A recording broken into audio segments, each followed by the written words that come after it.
Hello বন্ধুরা, আজকে আমি তোমাদের কাছে একটা চিকেনের নতুন রেসিপি নিয়ে এসেছি। প্রথমে আমি চিকেনগুলো নুন মাখিয়ে নিচ্ছি, তারপরে টক দিয়ে মাখিয়ে ঘন্টার মতো এটা রেস্টে রেখেছি।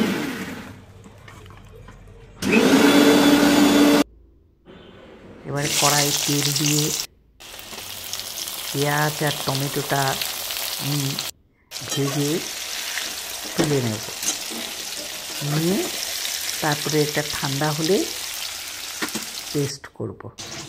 তুলে নিলাম, এটা ঠান্ডা হলে পেস্ট করব। এদিকে আমন্ড আমি ভিজিয়ে রেখেছিলাম, সেটা বেটে নিচ্ছি। আমন্ড পেস্টটা চিকেনে দিলে তার টেস্টটা আরও দ্বিগুণ হবে।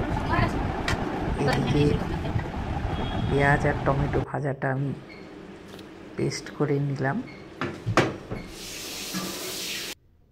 এদিকে কড়ায় তেল দিয়ে গোটা গরম মশলা দিলাম, এলাচ, লবঙ্গ, দারচিনি, গোটা গোলমরিচ দিয়ে এবারে আমি ম্যারিনেট করা মাংসগুলো দই থেকে তুলে কিছুক্ষণ আমি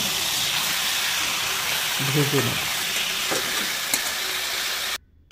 এবারে একে একে মশলা দেবো। প্রথমে দিলাম রসুন বাটা, তারপরে আদা বাটা, তারপরে আমি কাঁচা লঙ্কা বাটা দিচ্ছি। এটা আমি কোনো গুঁড়ো লঙ্কা দিচ্ছি না, কাঁচা লঙ্কা বেটেই এটা আমি করছি।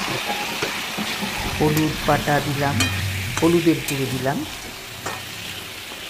দিয়ে কিছুক্ষণ কষবো। কষার পরে এবারে ওই যে টমেটো পেঁয়াজটা ভেজে পেস্ট করেছিলাম সেটা দিয়ে দিলাম। এটা আপনারা একবার রুটি, পরোটা, নান সাথে খেয়ে দেখবেন, খুব টেস্টি হয়। আচ্ছা, এখানে আমি আবার 3 চামচ ফ্যাটানো দই দিয়ে দিচ্ছি। আর এদিকে হচ্ছে আমন্ড পেস্টটা দিয়ে দিলাম, দিয়ে এবার আমি এটা কষতে থাকবো। কাঁচা গন্ধটা বেরিয়ে যাবে আর তেলটা উপরে উঠে আসবে, তখন আমি গরম জল দেব। আমি গরম জল একটু পাশে বসিয়েছি, এখন আমি কষিয়ে নিচ্ছি। আপনারা শুধু একবার খেয়ে দেখবেন, ভালো লাগলে কমেন্ট করবেন। গরম জল দিলাম, প্রথমে অল্প একটু দিয়ে কষিয়ে নিচ্ছি। আপনারা কিন্তু কেউই কমেন্ট করছেন না, দেখছেন। পুরো গরম জলটা দিয়ে দিলাম, দিয়ে এবার এটা ফুটতে দেবো যতক্ষণ না মাংসটা সেদ্ধ হয়। ভালো লাগলে আমার পাশে থাকবেন, কমেন্ট করবেন। কোথা থেকে আপনারা দেখছেন জানাবেন,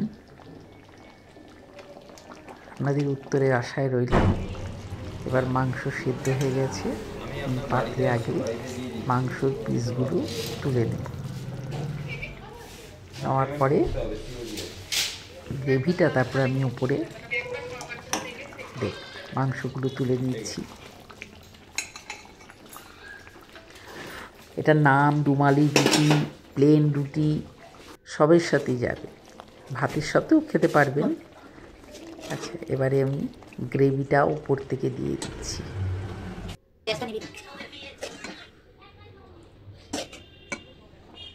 সব গ্রেভিটা উপর থেকে দিয়ে দিলাম। দেখুন কি সুন্দর কালার হয়েছে, খুব সুন্দর গন্ধ বেরিয়েছে।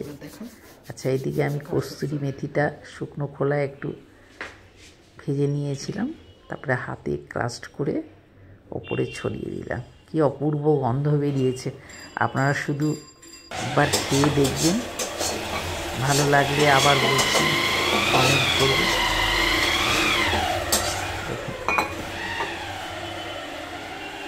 দেখতেও যেমন সুন্দর হচ্ছে, খেতেও দারুণ টেস্ট। আজকের মতো এখানেই, আবার নতুন রেসিপি নিয়ে আসবো।